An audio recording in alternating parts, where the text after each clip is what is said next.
Hello दोस्तों, hope आप लोग अच्छे होंगे। तो अभी दोस्तों ये हाल ही में जो बीपीएससी का एग्ज़ाम हुआ था उसमें हिस्ट्री के जो सेगमेंट थे दोस्तों, वो ऐसा नहीं कहा जा सकता है कि बहुत इजी था। इजी बस देखने में लग रहा था, लेकिन वो बहुत कंफ्यूजिंग था। बहुत ऐसे माइनर माइनर मिस्टेक सबके हुए हैं जो नहीं होने चाहिए थे। चलिए उसी को ध्यान में रखते हुए अभी जो 61 बीपीएससी है वो 8 जनवरी को है, हम लोग सब लोग जानते हैं। और जैसा चेयरमैन सर ने बोला है कि जो 69 होगा वो मई में पॉसिबिलिटी है। तो ये सब ध्यान रखते हुए, और अभी जो नवंबर में है वो बीएसएससी का भी एग्ज़ाम है।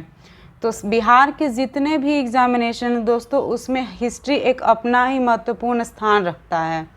तो जो इम्पोर्टेंट है उसको हम लोग कभी इग्नोर नहीं कर सकते।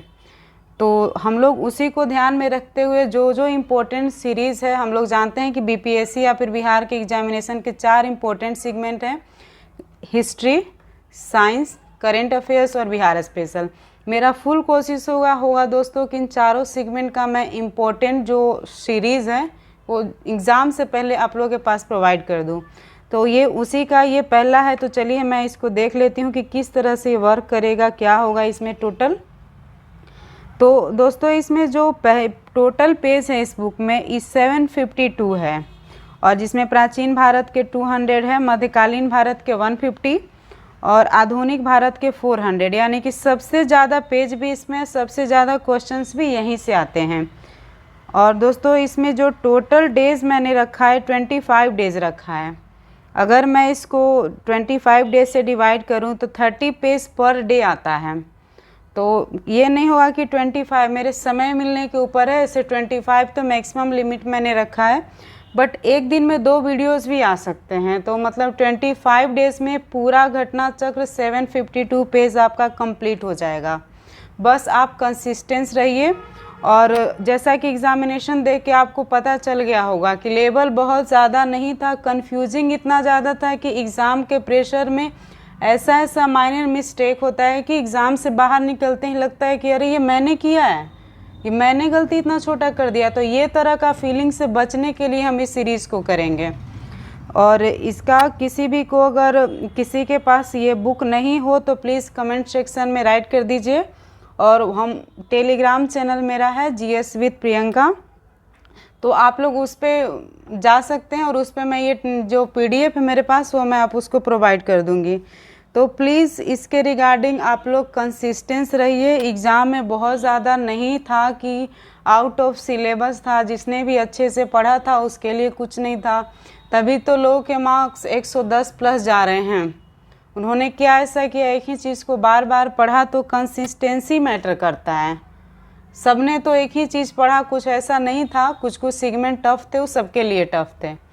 तो ध्यान रखिए। और जैसे मैं एक बात मैं और बता दूं दोस्तों कि जो पहले वाला होगा उसमें थ्योरी पार्ट वो मैं नहीं कराऊंगी, क्योंकि वो सब के सब क्वेश्चन में इंक्लूडेड रहता है।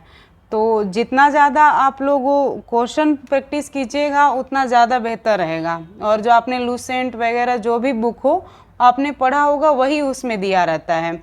जो क्वेश्चंस के फॉर्म में उस बुक में रहता है दोस्तों, उसी का समरी में वो आगे में राइट रहता है।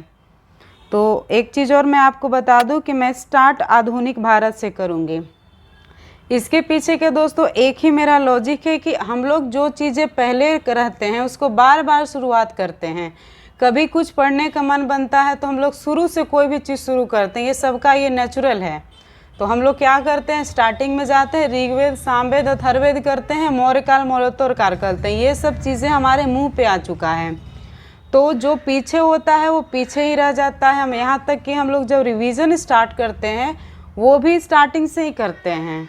तो जो पीछे वाला जो सेगमेंट रहता है ना, किसी बुक में मॉडर्न हिस्ट्री सबसे पीछे रहता है, तो पीछे वाले को हम लोग और पीछे ही कर देते हैं। इस वजह से मैं सबसे पहले इसको करूँगी, ताकि आपको बार बार रिवाइज करने के लिए एक इनफ समय मिले। और मैं जब कुछ सेगमेंट कंप्लीट हो जाएंगे तो उसके बाद मैं बोल दूंगी कि इस डेट को आप रिवीजन कर लेना, और उसके बाद हम लोग आगे बढ़ेंगे। तो कंटिन्यू रहिए इसके साथ। वैसा नहीं, हम 25 डेज़ में मैं गारंटी के साथ बोल रही हूँ इसको मैं कंप्लीट करा दूंगी। वीडियो कितना भी हो कोई फ़र्क नहीं पड़ता, मेरा काम है इसको कंप्लीट करना, मतलब कंप्लीट करना। ठीक है, तो मैं जितना जल्द 25 डे से मैं पहले कंप्लीट कर दूंगी, इसका आप विश्वास रखिए। ठीक है, चलिए, धन्यवाद।